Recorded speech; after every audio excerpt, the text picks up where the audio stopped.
English. Before we get into the introduction, Gurion, wonderful to see you again. This is Good to see you too. this is our new MBA group for this year. It was supposed to come and visit you in your office in Toronto, but given the situation, the plans have been postponed for now. Doesn't mean that we're not going to pay you a visit at sometime. Nevertheless, for now, we're doing it over Zoom. And thank you so much for taking the time and the effort to meet with us. So maybe I'll stop here. And Galia, shall you do the... Would you want to start with the students presenting themselves in a very brief way? Sure, sure. Guys, the floor is yours. Hi. Gurion. Oh, go ahead, Leah. No, Aviv, please. Hi, Gurion. Nice to meet you. My name is Aviv Bressler. I moved to Israel about 5 years ago. I'm currently working at Deloitte. I'm a consultant to companies who are investing in companies having to do with mobility and automotive. And I'm doing the MBA concentrating in real estate in Tel Aviv. Nice to meet you. Hello, Gurion. My name is Leah. I'm a former high-tech lawyer, worked in this field for many years. Recently, I've established a company that provides services of project management to road infrastructure projects, governmental and municipality projects. And I'm doing this MBA in real estate to enhance my knowledge in this field.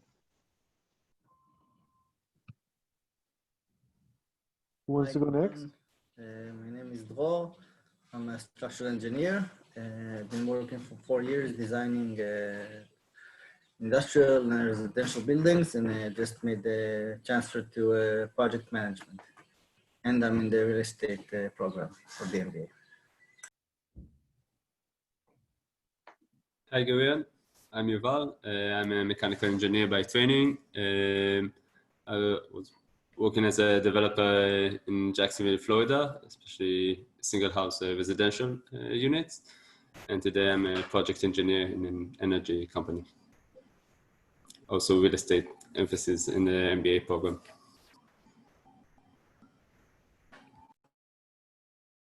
Hey, Gurion, my name is Eran Lav. I currently work as a CFO in a real estate company here in Israel. We're holding assets solely in Israel in commercial, logistics, and refrigeration warehouses. Prior to that, I worked as a senior manager in PwC Advisory.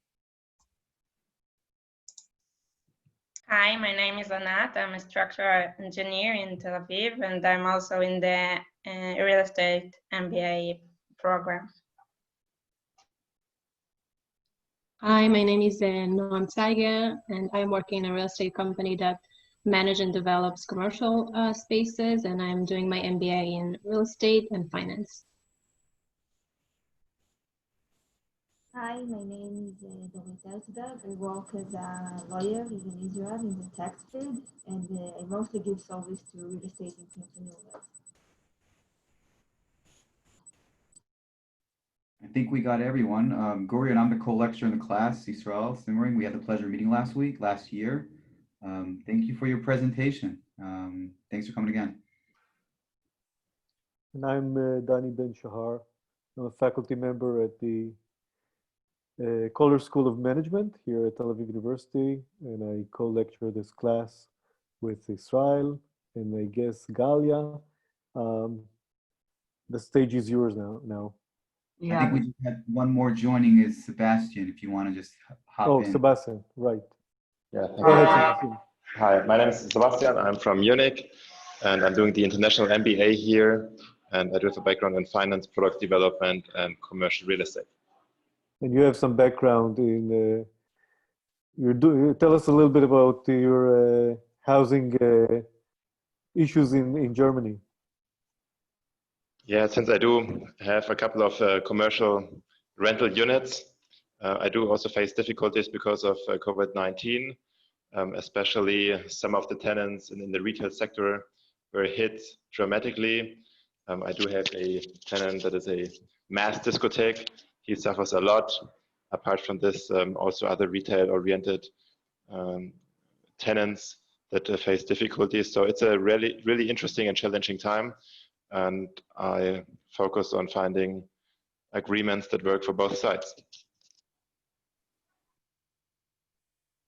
So before presenting Gurion, just know that at least in Canada, we have something that the government suggested, that it will be split 4 ways, the rent of small businesses.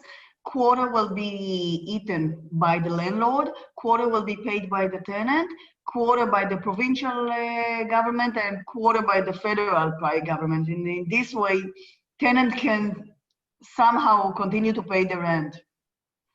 I'm convinced I will resettle to Canada and continue business there. Okay, so it's my pleasure to invite Gurion, and Gurion, thank you for joining. Gurion is currently the president of the investment office A10 Capital Inc., which is focusing on turnaround, special situation, and grow equity, and emphasize of consumer-focusing companies alongside with hospitality, industrial, and real estate. Prior to this, he was a managing director in SPE. By the way, Gurion, congratulations on the new place. It's very recent. Thank you. It's the first time we are speaking after it. And Gurion holds an MBA, a BA from... Galia, we missed, at least I missed the last 20 seconds. So you want to maybe repeat yourself, the last two, 3 sentences. Prior to A10, Gurion was the managing director of SPE, where he was responsible for managing the investment and asset management operation of the firm. Gurion holds the BA Business Administration and Politics Science from Haifa University and a master degree in Global Economics and International Business from Monk School of Global Affairs at the University of Toronto. So Gurion, thank you so much for joining us, and we are eager to hear your presentation. Okay, good morning everyone, and thanks for the intro of everyone. It is a shame that we're not meeting face to face. Last year was a great time when we met, all of us, and with the other cohorts. And hopefully you guys can make it here to Canada. I know Galia organizes a very interesting and educating week for you guys. So I hope that does work out. Obviously, with the situation, it's a bit challenging. I think maybe I'll start with a quick intro. I know Galia gave a quick intro to myself, but maybe just to give you guys framework of what I touch and what I'm involved in.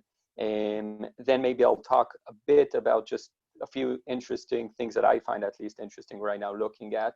And then I'll just be happy to open it up for conversation, questions, discussions, comments, whatever, and very much fluid, however that evolves. So just a quick background.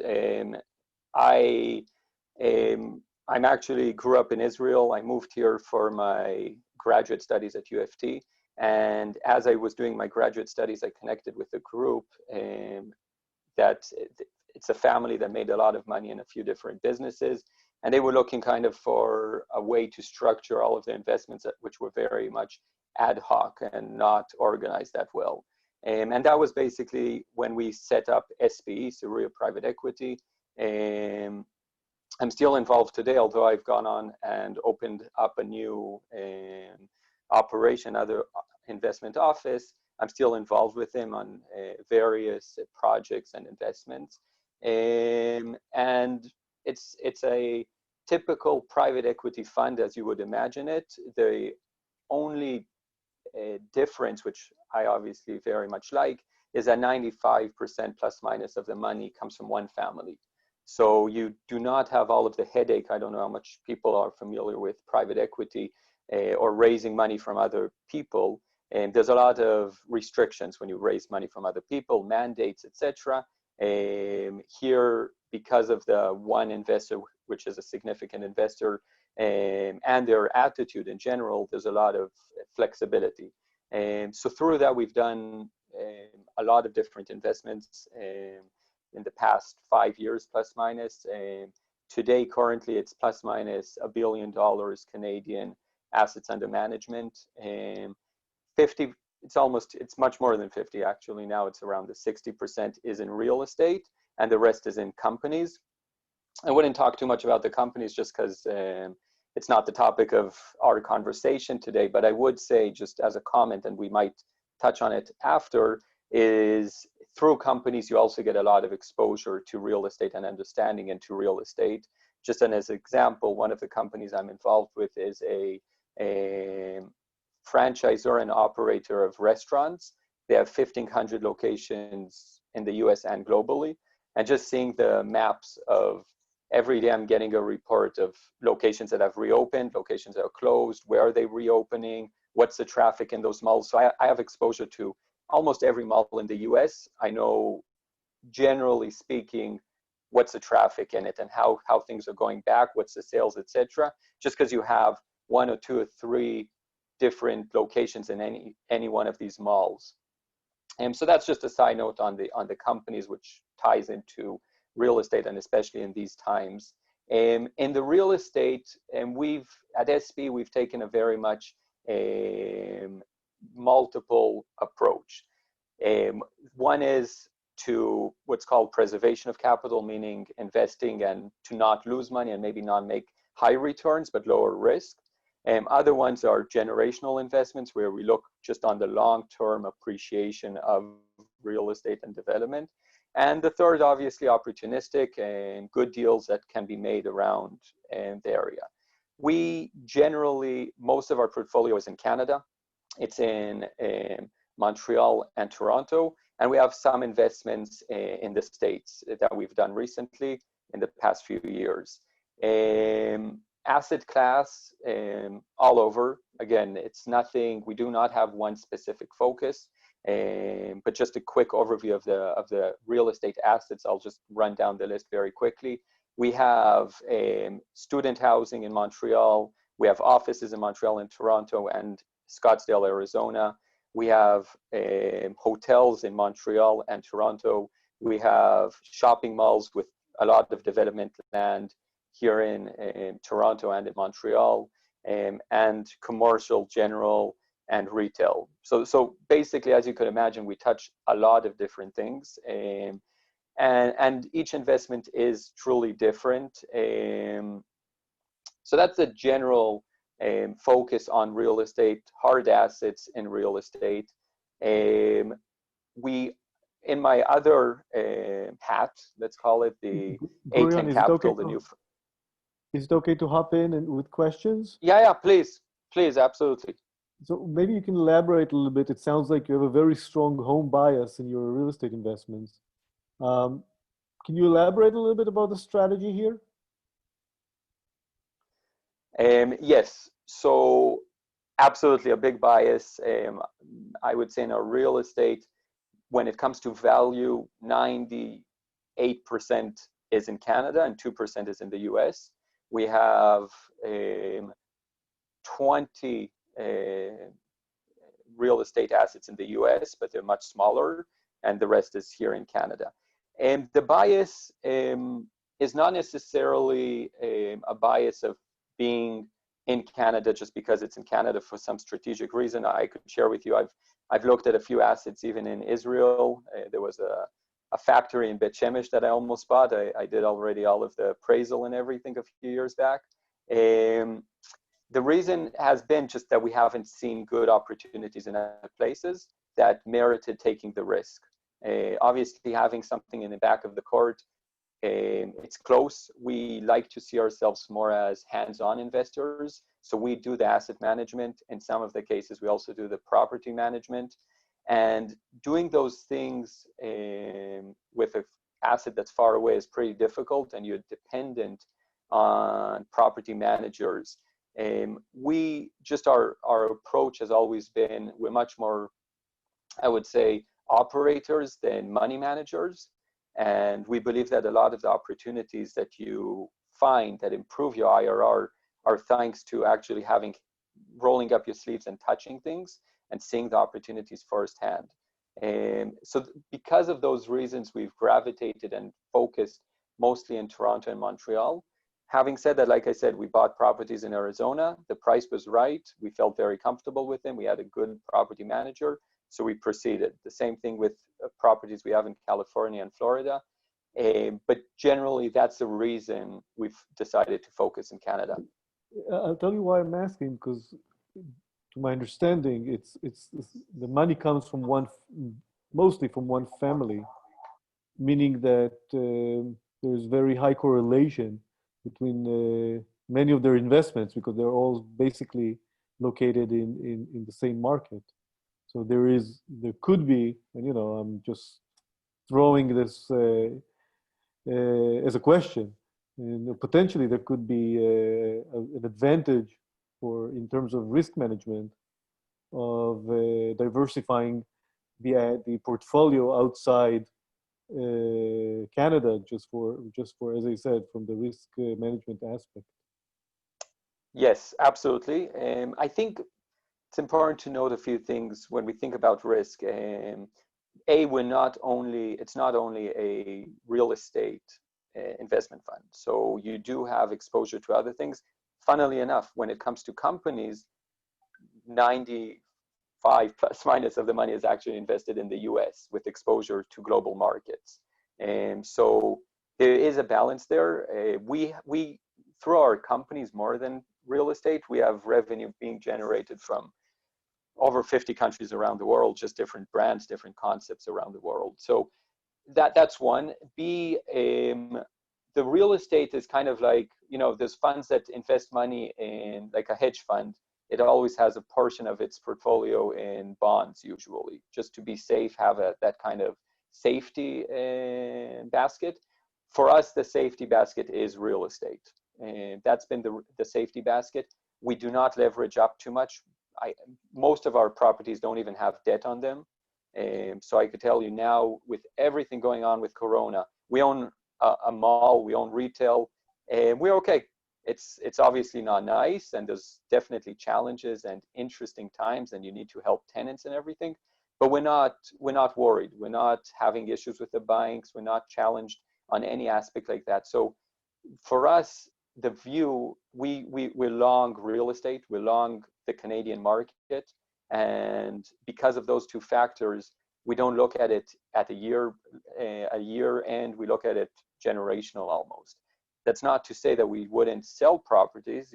For the right price, everything is for sale, and we do deals with a clear horizon. So we do deals where we know we're buying this piece of real estate and we will exit it in 5 years. But generally, if for whatever reason we don't sell it in those 5 years, we're okay with it and we're happy with it. Does that answer the question?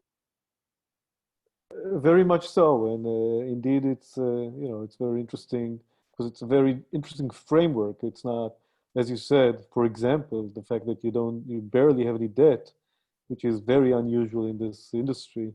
Yeah, but please go on. It's indeed interesting. So I think when we think, one of the things just to talk about a bit, is that not putting on leverage and the implications of that. Obviously, now we look like we're a bit smart, but in the past many years, people would say, but you're not juicing up your IRR, you're not maximizing your returns.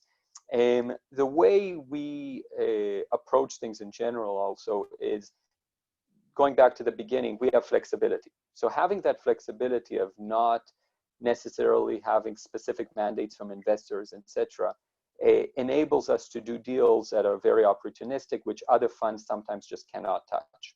So we are happy to take risks that others may sometimes not be comfortable. Obviously, it's my job to make sure that we don't lose any money. That's number one. And then the number two is to make money out of the investments. But we're able to transact and close deals sometimes much faster than other people. No conditions, no financing. So thanks to those kinds of things, we're able to get deals which maybe are a bit priced a bit more competitively than others. And in real estate, there's a lot of opportunities like that. We find them, and you just have to, yes, there's a risk, and understand the market. And an example which for us hasn't been a major risk, but and it's actually worked out very well, is a hotel that was up for sale downtown Toronto, which a typical real estate investor wouldn't necessarily think about buying the hotel because he had to set up the whole operation. The hotel management was owned, it was an owner-operator hotel, and he was selling and leaving. So we felt comfortable buying this asset because we knew that worst case, we would just manage the hotel. We would set up the operation, we would have our own people, and we felt comfortable doing that. And thanks to that and a few other factors, we were able to buy an asset, which is kind of crazy when you think about it.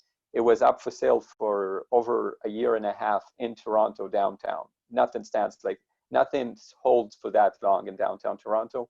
And the cap rate also was extremely attractive for the market of Toronto. And there's multiple examples. Maybe I'll just go through a few examples and then maybe we'll open it up. I was just wondering if I can ask a question about that. Absolutely. First of all, thank you. This is, you were one of the companies that I got to present to the class. And this is actually one of the questions I had on my list regarding this property that then you managed. Could you talk a little bit about the differences of managing commercial real estate and then managing a property like this, which is a hotel? Yes, hotels are much more difficult.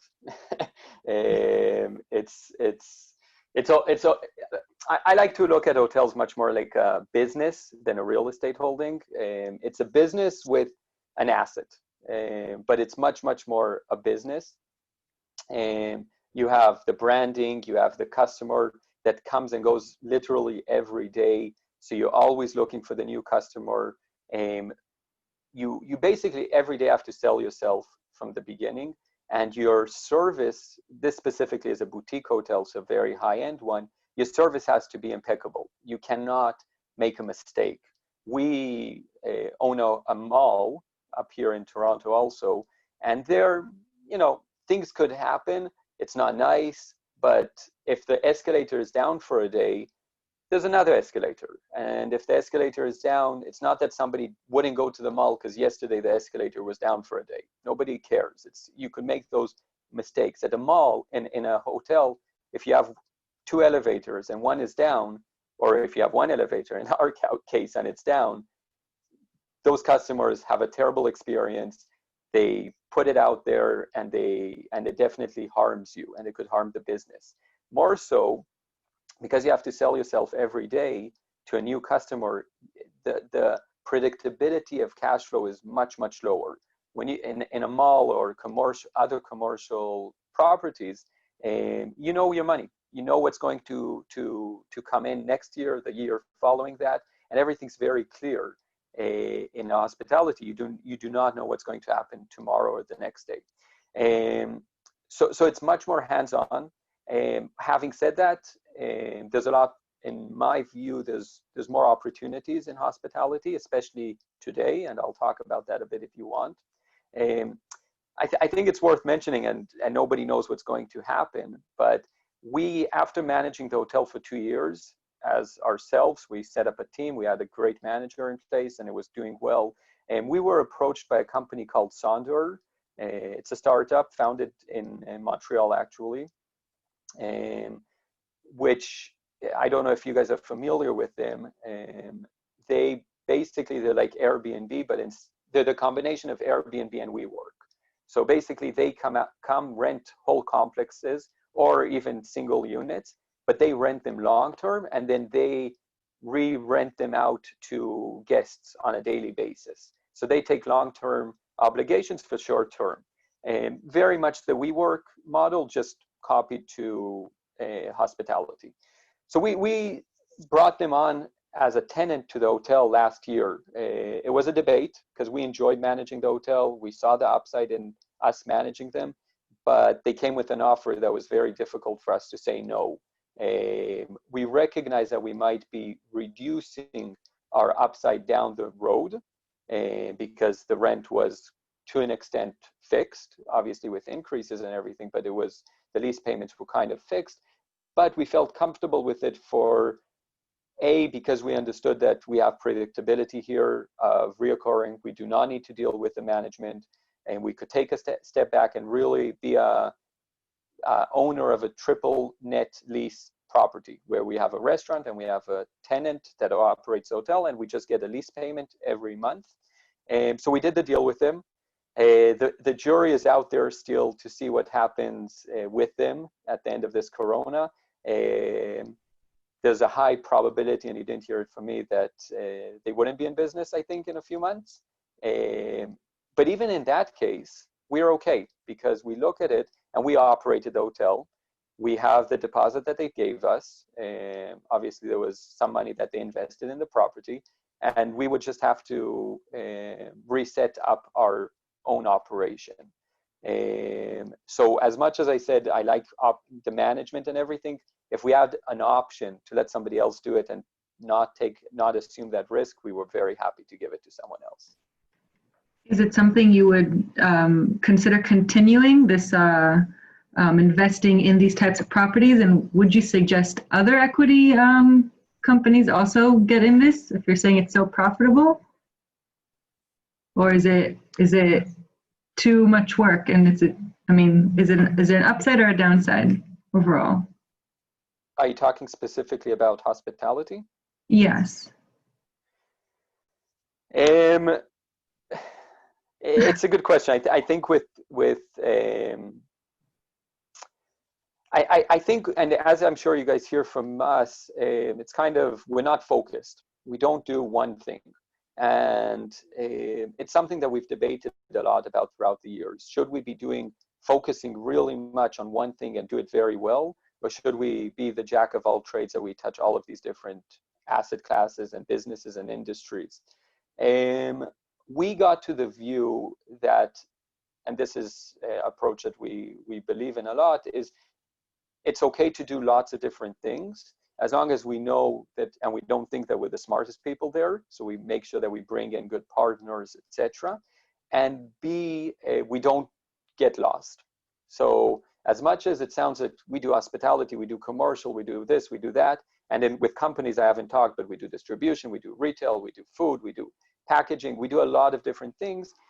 Even with all of that, our universe is pretty small, and it's tied in. Everything is interconnected if you think about it. It's kind of a small ecosystem. And do I think somebody should assume and do hospitality? Yes, I think it could be interesting for somebody to do hospitality.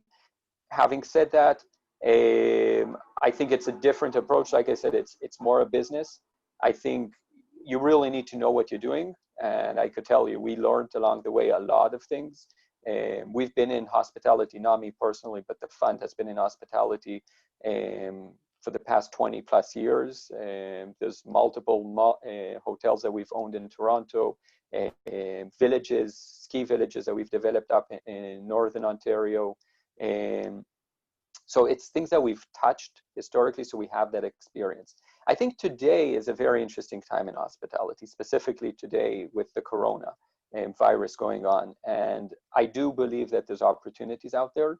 I think that there's companies out there that it's a bet, and it's no one really knows. And I think that at least I would be the first to admit that I don't know where things go. There's reports it could go, a vaccine could be developed and suddenly it's all gone, or it could be that the virus has a mutation and everything's changed forever. Having said that, I do see indications that if you could take some educated bets on the hospitality market in general. And that's something that we have been looking at more and more. I'll give you a few examples of things that we're looking at now or have done recently. One is, I'm sure you guys follow REITs in the US. Just because of the general market, there's been some very, very attractive opportunities in publicly traded REITs. Not so much anymore today, but a month ago, mid-March, before the Fed intervened, there were some extremely attractive valuations with REITs. REITs are less attractive for us to invest in purely because lots of them, you become just a minority shareholder without a say. Most of them have protection against takeovers. But we did identify some very interesting opportunities in that field, and so far have been very happy with them. Another one is the shift in travel and how people travel. There's a small business that I'm involved in up here in, I'm sure a good example will be the Hamptons in New York. So Toronto has its own Hamptons. It's called Muskoka. Not as sexy as Hamptons, but in my view, much nicer. And there is a business up there that manages properties and rents them out. This year is going to be their best year by far. And they've been doing each year, they've been growing 10, 15% for the past 10 years. And this year is by far going to be their best year. Why? Because now all of these people that are used to traveling each summer with their kids somewhere else are now coming up to Muskoka and renting a cottage for a month or two. And so they're fully booked. They've never had such a good year. So I think those shifts in how people travel and how people go around could be very interesting. And if you identify the trends, it could be very interesting. Just another example, some would argue the Airbnb model is going to do well. Silver Lake Partners, I don't know if you know, they gave $1 billion to Airbnb a month ago. Airbnb was losing all its money and they needed money. They raised $1 billion in convertible debt. I think it was 8% interest. Might be a great investment. I'm debating. I think that there's a chance that that would be one of the best ways to lose $1 billion. But I'm not sure. I'm the first person to say I don't know. But I think there's a chance there. And maybe I'm a bit of a contrarian view on this. But I actually think that maybe hotels will be the winners here. I think there's a chance that hotels actually would be the winners. And I know this might be a contrarian view. And some people would disagree with me, and that's fine. I don't know if I'm correct. But I think that cities are going to go against Airbnb because it's a lost source of revenue for them. They can't charge as much taxes. So I could tell you here in Toronto, they've canceled Airbnb. You're not allowed to do Airbnb at all. And health authorities are going to prevent companies like Airbnb to operate because you can't ensure all of the hygiene and sanitation and everything. And if you think about it, if you're afraid to get a virus, who are you going to trust? Are you going to trust going to this unit that you've never been and you don't know who owns it, or going to Hyatt or Ritz-Carlton and that where you know that they do a special series of sanitation, etc. So I don't know the answer. I truly do not know. But if I see opportunities out there in hospitality where I have a protection for the downside, so even if I'm wrong in my hypothesis, I don't lose everything, or I have some protection if it's a land value, if I'm able to get it below the land value, if there's a development opportunity, etc. And those are things that I would definitely be interested in, and I've been looking into. That's a long answer. I don't know if I answered the question though, but I hope I did. Just a No, it was really great. Thank you. A short follow-up question. So you touched briefly on the potential opportunities in the REITs sector in the US. Also in Canada, there are a couple of REITs. And like, for instance, we had a company presentation just internally without the company, so we don't know yet, regarding Ryokan. And I saw that the share price is down 50%, trading well under net asset value. And as I was told by classmates that are in opportunistic real estate and private equity in Canada, they also told me that Ryokan has really good assets. And so I'm interested in your view about the attractivity of Ryokan as an investment for a opportunistic investor. So I'm not too familiar with Ryokan, to be honest. It's not one that I've studied well. Obviously, I know of them and I know them, but I specifically I don't know enough to answer you specifically on Ryokan. What I do know to say is, I think there's a few things to consider, especially when you look at pricing. Things might look cheap to the past, but you don't know if they look cheap for the future.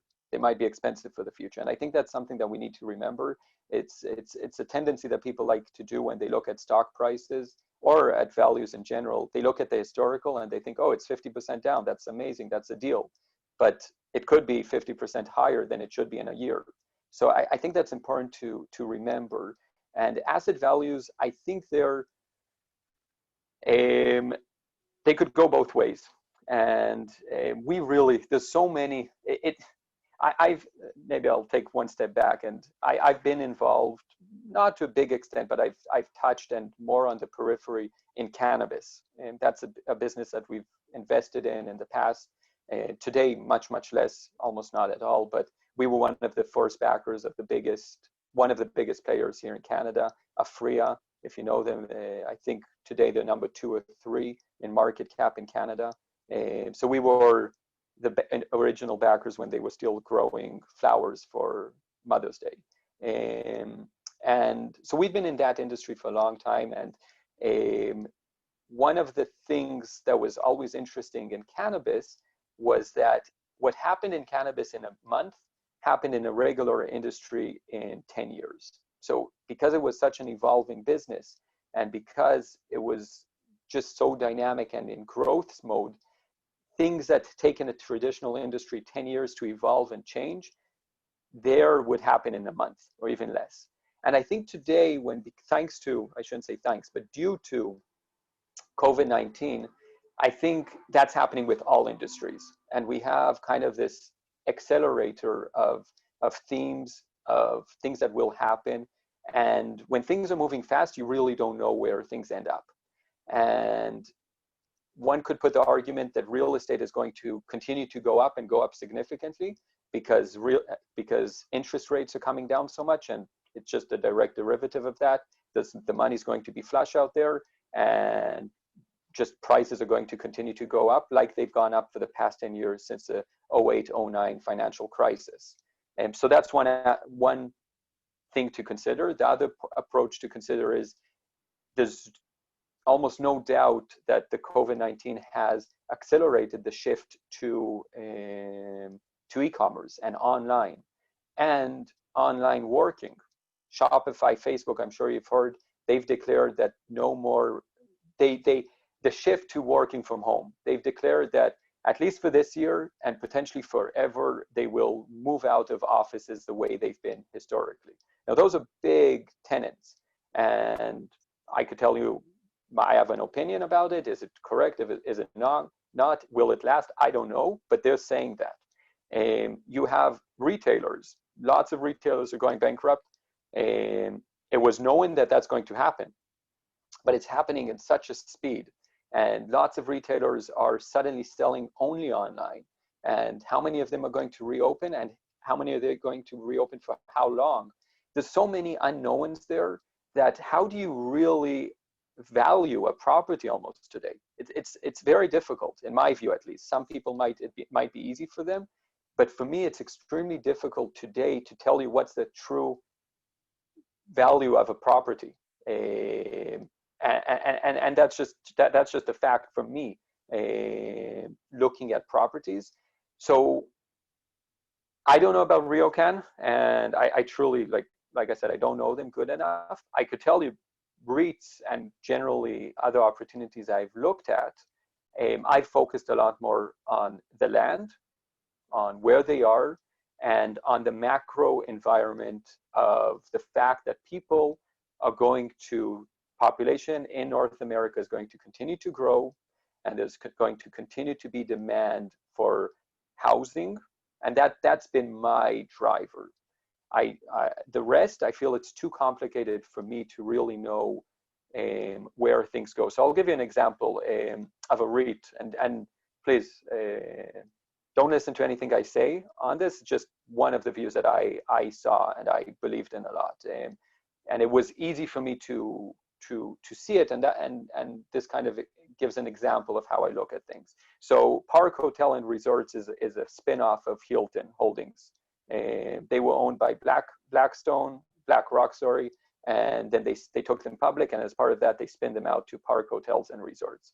They own hotels across the world. Now they've divested all of the ones around the world, and they purely have in the US. Great locations, Union Square in San Francisco, Hawaii, Waikiki Village, very, very good assets and great locations. It was trading at a price which, in my view, was 30% of the asset value and without a lot of debt. So for me, was that a good opportunity? Obviously, we did a whole lot of analysis, so I'm simplifying things here a lot. But we analyzed it and we saw that even if they go back to 20% of what they were before, when it comes to cash flows, it should be okay. So we took the view that in the matter, and they had enough money in the bank to last for at least 2 years without zero revenue. So we took the view that long term, this business is worth more than what it's trading at today. But I wasn't really looking at multiple. It was difficult because this is hospitality, so it's a bit easier actually for me, because I know that people will still commute. Maybe they'll commute less. Maybe people will go less around, but people still live in New York and have family in San Francisco. No matter what, people are going to want to sleep somewhere and not on the street in San Francisco. So I felt comfortable underwriting that because I knew that at least 20%. Now, when I look at a commercial holding company, it's a bit more difficult for me because I don't know if Walmart, who has a lease, and Walmart specifically, I think they will continue, but I'm giving them just as an example. I don't know to say if Walmart, when their lease comes due in 10 years, are they renewing their lease? I don't know today. And obviously, that will impact that value of the property in a very much high level. So that's a risk that I just do not know. And that's why that's something maybe that I wouldn't take that bet on, because there's material differences. And again, I'm not bullish on hotels. Please don't misunderstand me. It's not that I'm bullish on hotels or anything of the sort, but I do feel that when I look there, it's a bit more predictable for me. Now, again, lots of people would disagree with me, but for me, in other aspects, it could be materially different. And if you own and we do own, by the way, we own a mall. I think I mentioned that. We own a mall, and we've taken the long-term view of it. And I feel comfortable with that mall because I've always looked at it and said, even if we lose all of our tenants, even if all of our tenants leave, we are doing a development. We have 56 acres of land. We're building condos. We've sold some of the towers already, and we'll get our money through selling condos. And we believe that there's going to be demand for condos because just when you look at the growth of the population, et cetera, we feel very comfortable with that.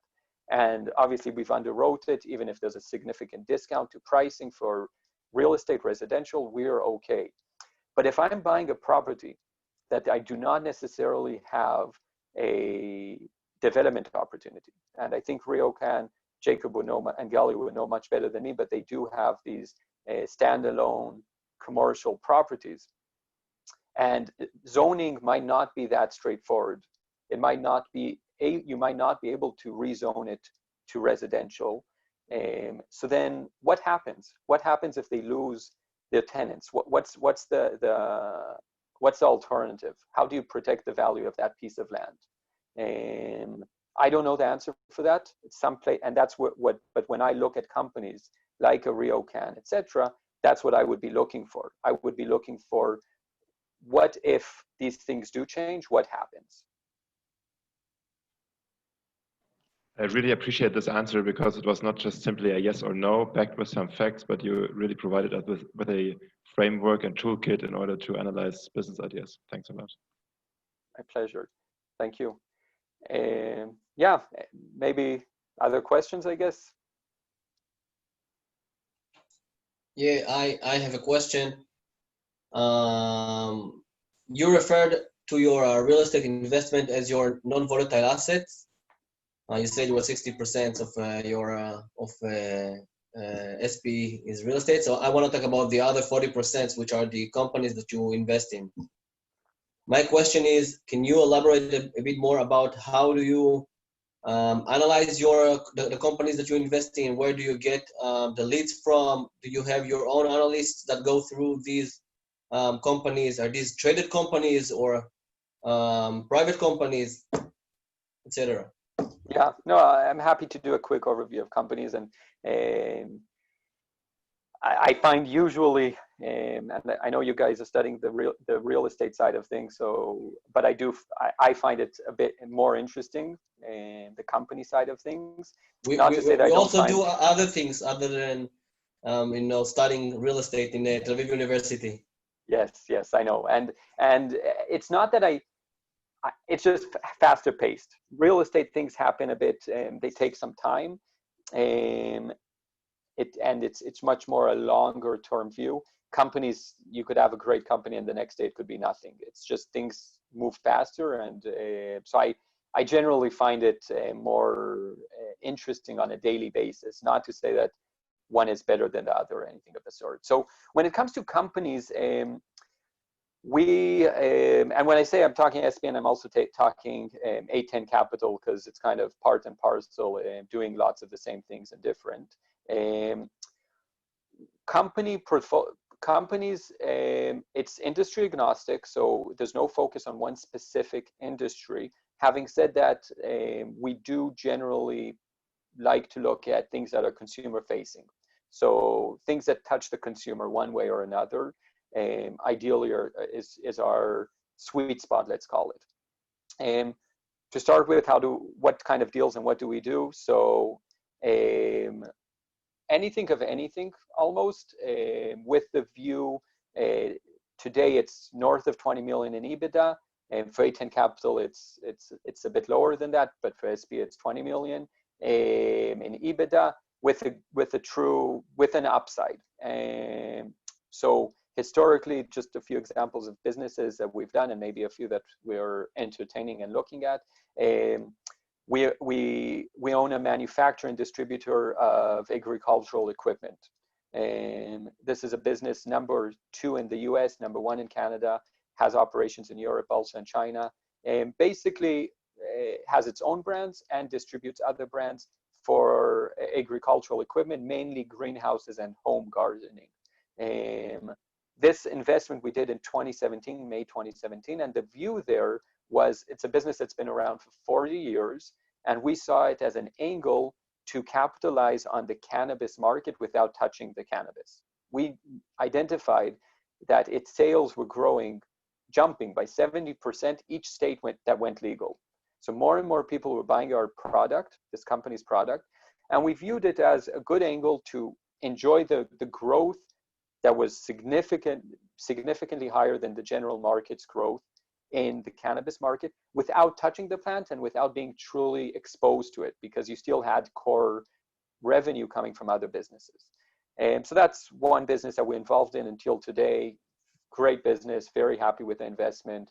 It's definitely been a roller coaster, there's no question about it, but generally I'm very happy with it.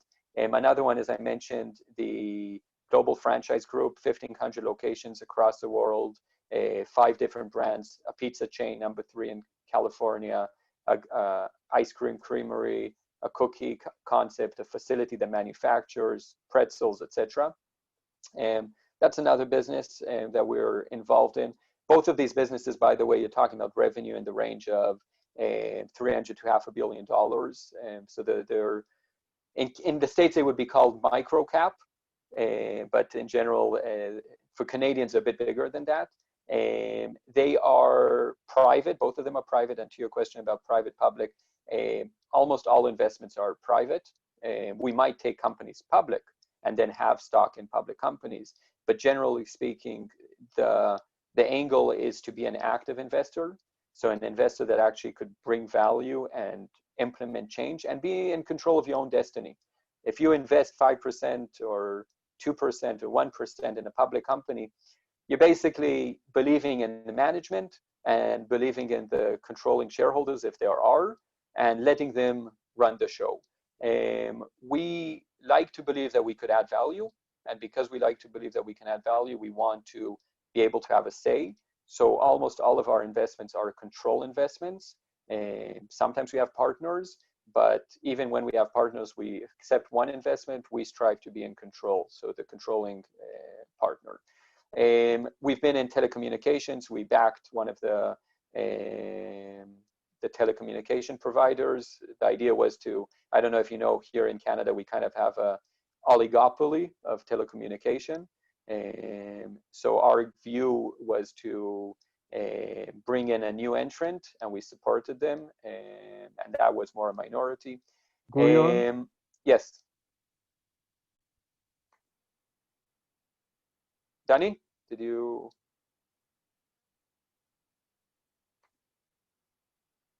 Okay, I'll continue, but I'll try to be quick on this one.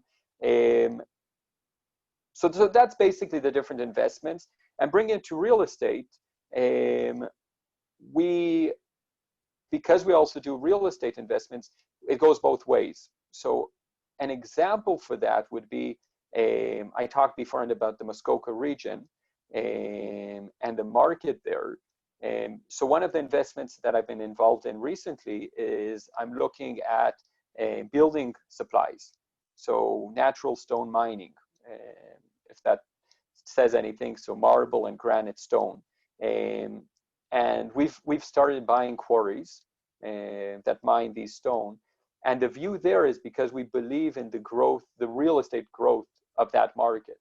So as an angle for that growth, we are investing in operating businesses, which are quarries, which, by the way, when you buy a quarry, you also buy land, which could evolve with time to real estate. So there's almost always, when we look at companies, we're also looking at, there's a component of real estate almost always, and having that ability to know both markets helps you. And to your last question, just to answer that, analysts, yeah, absolutely. We have a team, and we do most of the work. We do not use too many consultants.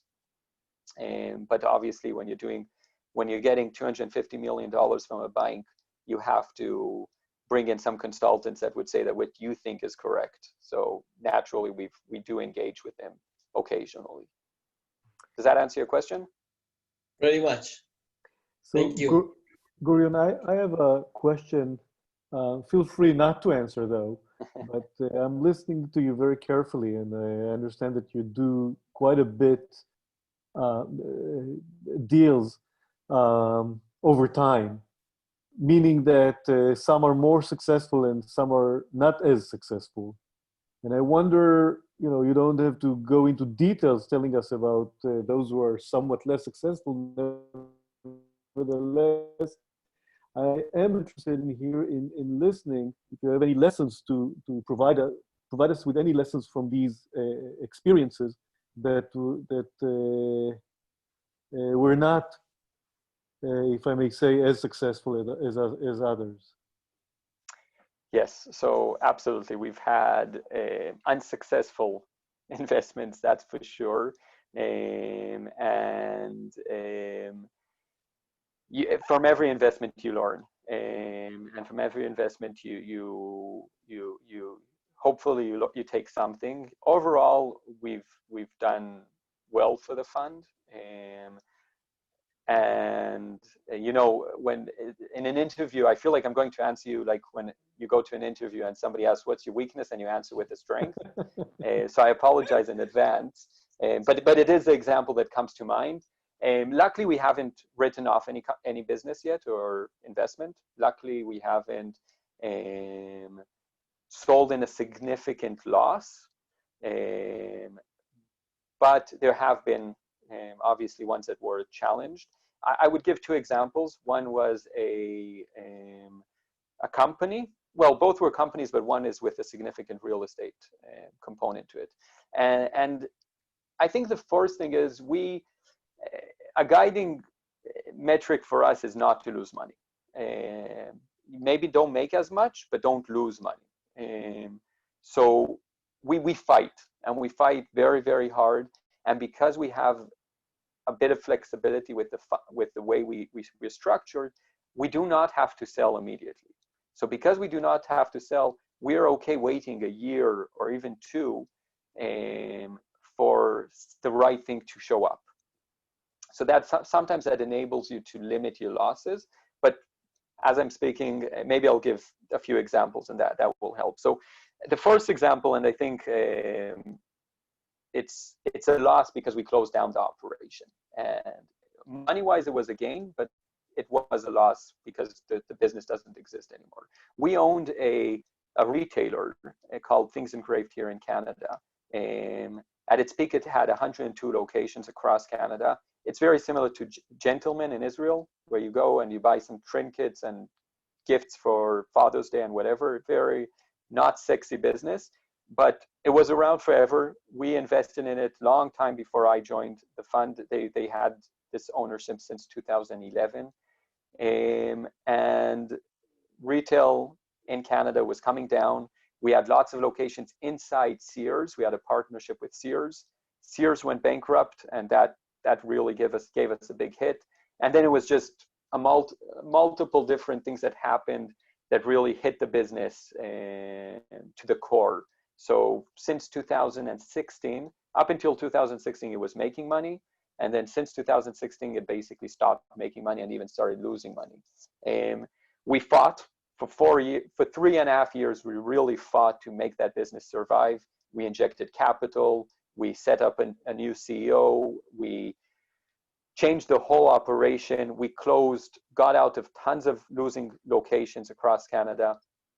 And unfortunately, late 2019, we understood that the business wasn't going anywhere, and we decided, unfortunately, to close it.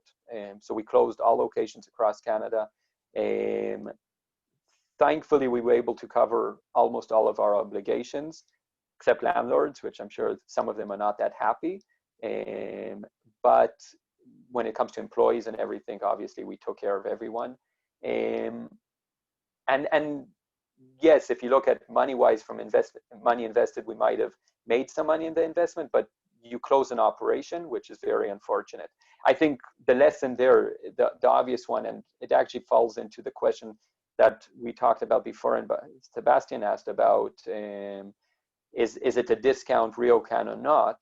I think, and trying to think what's the future. So I think when we looked at the business of Things Engraved in 2011, and even in 2015-16, retail, a solid retailer that was making money for a very long time, seemed like a good business. But the macro trends of Amazon and of other competitors, and more so the traffic in the malls, was just, even if you're a good player, sometimes it doesn't matter. You're just not going to win. It doesn't matter how good you are. And we had a very good management there that really tried well, just they were not successful. And by the way, there was all the reasons in the world that they would continue to be successful. They engraved products. You couldn't get engraving products from anyone else. Their customer base, everything, the margins they had, they were making 70% margin, gross margin, which is unheard of for a product. So very good business. But when traffic in malls came down, and when rents in malls just continued to go up, there wasn't a chance to succeed. And I think in retrospect, the mistake was just not questioning that along the way. And until we realized that that was the case, and it was around 2016, 2017, it was already too late.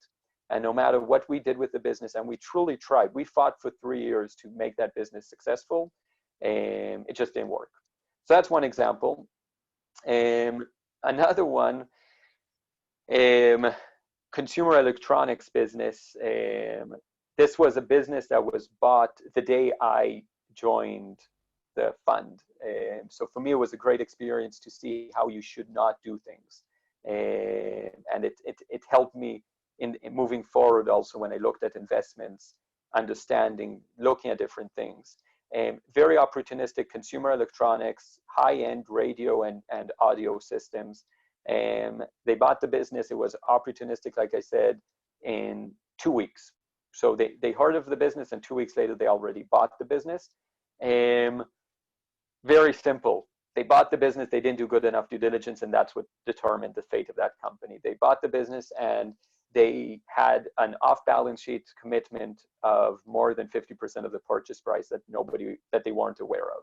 So they bought the business, and the next day, so it was a small investment. They bought the business for $5 million US, And less than a week later, they found out that they have, aside from all the debt and things that the company had already, they also owed this factory in China $2.5 million, and the factory in China was not shipping any product until they got the $2.5 million.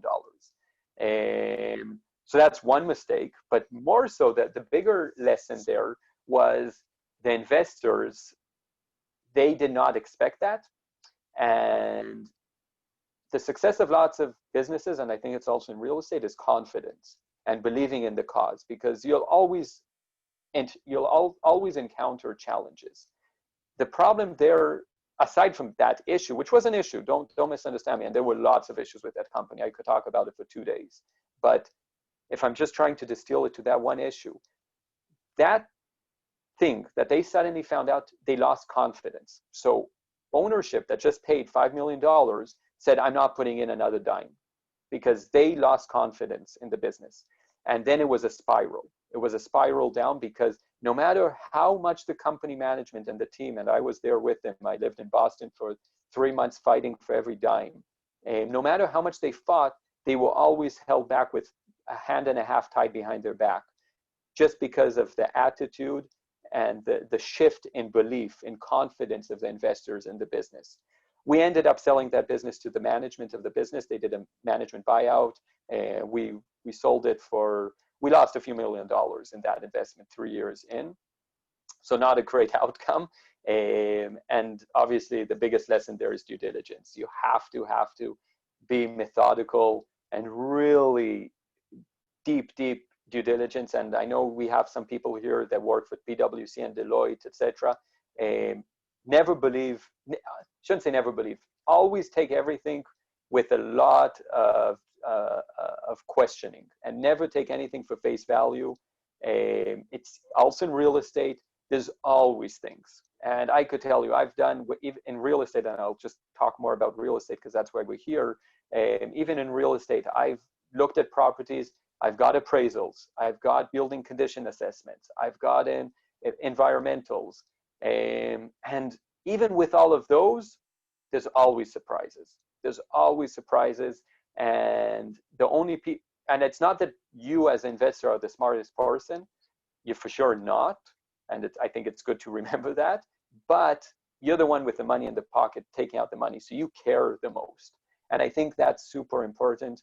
In real estate, we've had things where we did a building condition, and I usually would try to go with the person doing the building condition just to make sure.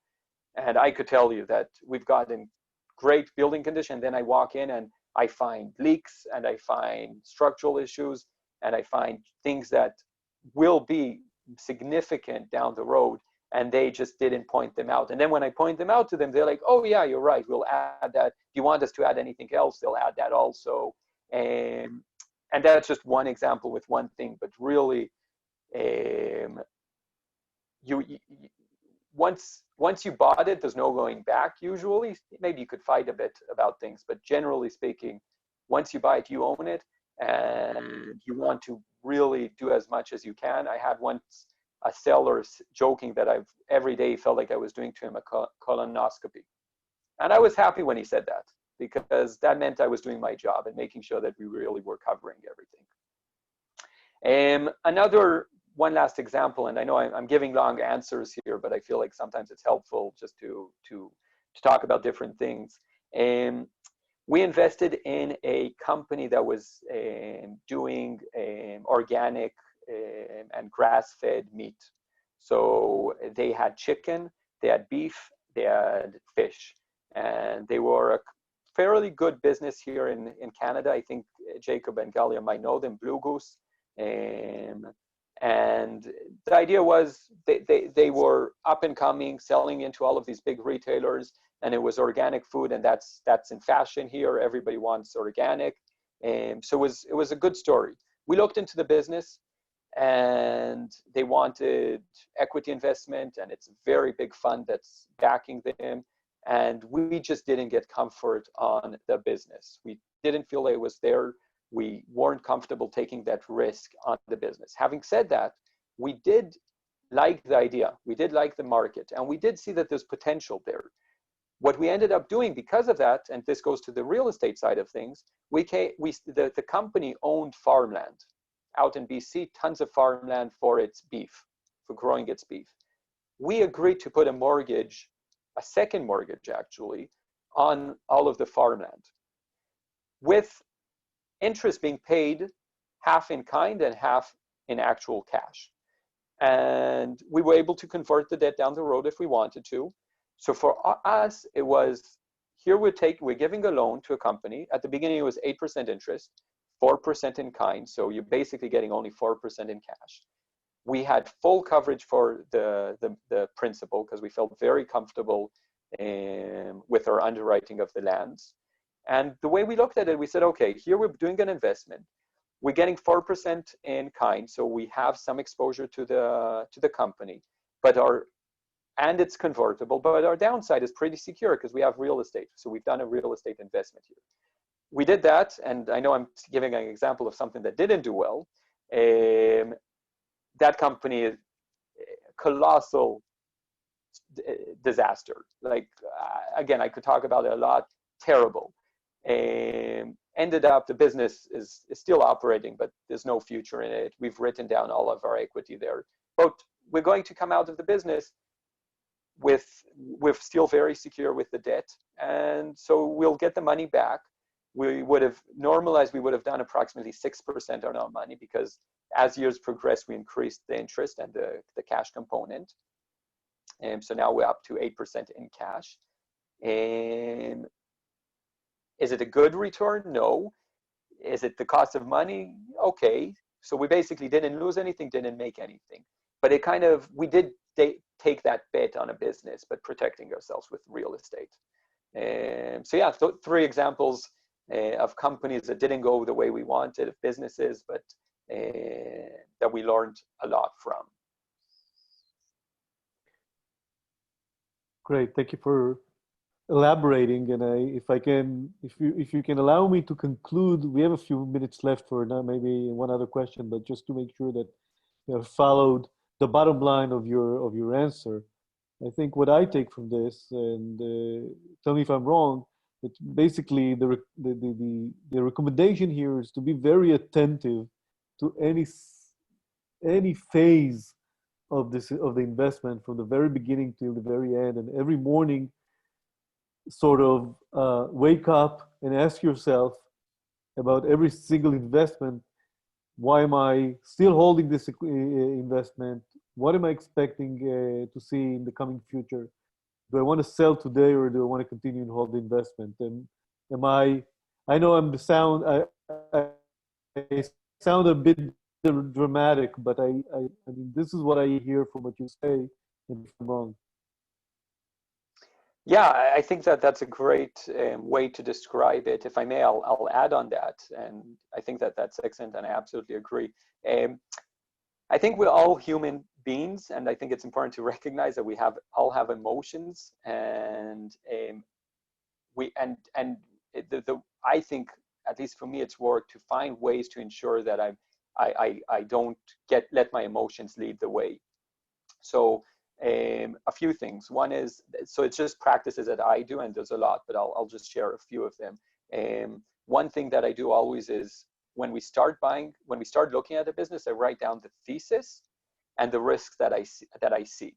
Because when you look at a business, you get invested into it. You get to, there's this stage when you're looking on a real estate investment or on a company investment that you want to get it done. You're kind of engaged. It's, even if you see something that you don't like, you'll kind of be like, that's okay. It's just natural. You get invested. So by writing down from the beginning, what are the things that, if I find out I'm not going to do the deal, what are my concerns? What are the things that I like about it? And then visiting that along the way. And it could change, and it's important to change. But if it doesn't materially changes, then it's kind of a red light and stop. I was in the Navy in Israel, in Chel Hayam, and we had something that's called Niul Sikunim, where you would have, you guys know, but before a mission, you would have you would put the risk, you would put, you had 1 to 5, the severability of it, and 1 to 5 the probability, and then you would time it, and whatever the score was, that would be like good or bad. And then you would have what are the things that you're going to do to fix that, and then is it good or bad. I implemented that in our fund. So we do the same thing. When we start looking at an investment, we do it. In the middle, we do it. And before we close, we do it. And you can't delete things that you put in the past. So it's not that, oh, that's not a risk anymore. If you don't have a solution for that risk, then it's still there. And if it's still red, then you know what, maybe we shouldn't do this business. So that's one tool that we've implemented. Just as an example of making sure that you're not invested emotionally and lead the way because of that. Another thing that I find very helpful, and it's tough to do in private markets, but it's also potential. And I learned a lot from this, especially when there's fads, because there's always fads in something. There's always something that's sexy that lots of money is running after. Is when we buy a business, or a company, also real estate, we write down the price that we would be willing to sell it at. And you know, with the time horizon, like this business, in the next 5 years, if somebody comes, I had an example, we bought the hotel. So we bought this hotel, it was $10 million, it's small hotel downtown Toronto.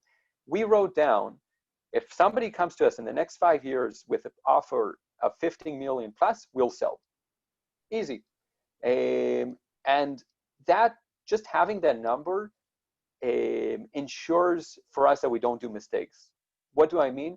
Because it's very easy 2 years in or a year in, and this has happened, and that's why we implemented this, is Tivoli, the consumer electronics business I was telling you about that we bought, and we found out about the $2.5 million mess that we had there. When we bought it, the day we bought it, we got a phone call of another group that was trying to buy it, and they offered like $1 million plus. So they offered $6 million, we'll buy it from you today.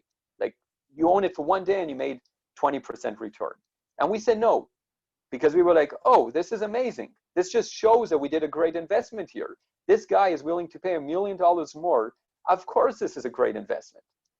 Terrible mistake.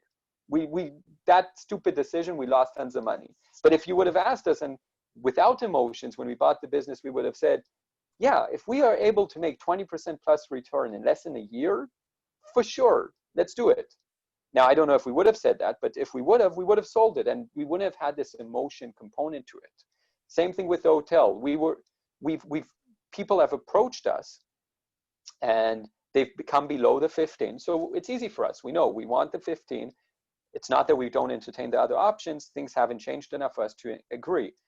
But that ensures that there's also a limit, because things come up, but things also come down. And I think it's very important to ensure that you don't get emotionally attached to anything, and let your emotions and the general fashion influence your decisions. So just to elaborate a bit, but I absolutely agree with everything you said, Danny. I hate to say that our time is up. Time flies. It's after 5 o'clock here in Israel already. Well, after last year's talk, I came with huge expectations for today's talk, and I must admit that you stood to these expectations and much more. Gurion, thank you so much. It was really enlightening, and thank you so much for your time. And hopefully we'll meet sometime soon, and if not, for sure next year. Absolutely. Thank you, guys. And I'm sorry we didn't have a chance for more questions or anything, but I look forward to the next time. And thank you very much to all of you for your patience and time.